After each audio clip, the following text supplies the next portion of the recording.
ખબર પડી? હું આજે આશરે 7:45 અહીં મંદિરે આવ્યો.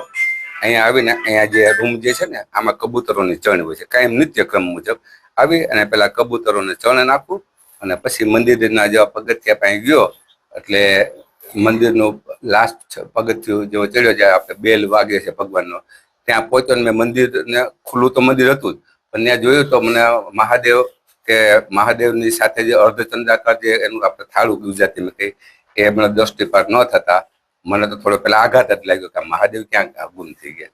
પછી હું આગળ વધ્યો જ નહીં, નંદી જે છે નંદી પાછળ જ ઉભો રહી અને મેં બહાર આવીને પેલા ફોટો પાડી લીધો અને આજુબાજુ મેં નજર કરી.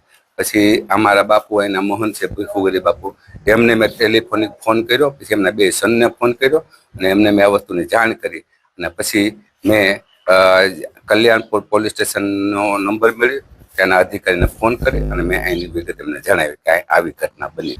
હવે એ તો આમાં તો અમે તો આજના તો મહાદેવના શિંગાર માટેની બધી સામગ્રી જો અંદર પડી છે. કાલે શિવરાત્રી એટલે આજે હું બહારનું જે હોય બધું શિંગાર ને બધું કરવાનું હોય મંદિરનું, એના માટે હતા તે આવા તો બધું કોઈ કલ્પના ન હોય ને કે આ લેવલનું કાર્ય તો કેવી રીતના કલ્પી ન શકે,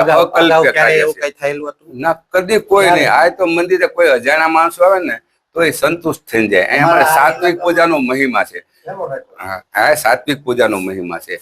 અહીંયા કોઈ પણ સ્ત્રી કે પુરુષ, નાના કે મોટા, કોઈ પણ આવે એને અમે એની જેવી એવી ઈચ્છા મુજબની પૂજા પાઠ કરીએ અને કોઈ પણ પ્રકારના પ્રલોભન કે કોઈ પણ પ્રકારના ચાર્જ નથી. ઇવન પૂજારી પહેલેથી જ કહી દે છે કે ભાઈ તમે દક્ષિણા માટે હું તમને પૂજા કરાવતો નથી, તમને પૂજા કરાવી એ મારું કર્મ ધર્મ અને કર્તવ્ય રહેલું. તમને જે એમાં સંતોષ થયો ને પૂજા કરવી એમાં અમારી દક્ષિણા પહેલેથી ઢગલાબંધ છુપાયેલી, એટલે ભાવથી પૂજા કરો.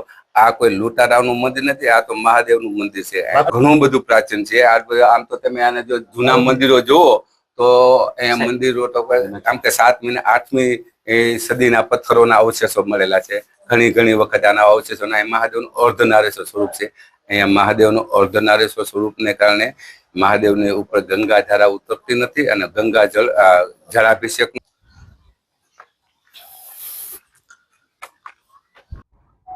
आज सुबह के टाइम हर्षद में दरिया के किनारे एक भीड़ भंजन महादेव का मंदिर है। उसमें सुबह के टाइम जो है यहाँ के जो स्थानिक पुजारी है उन्होंने पुलिस को ऐसी इन्फॉर्मेशन दी थी कि जो भी यहाँ शिवलिंग है, भगवान शिव का जो शिवलिंग है, उसको किसी ने पूरी खुदाई करके वहाँ से अभी गायब कर दिया था।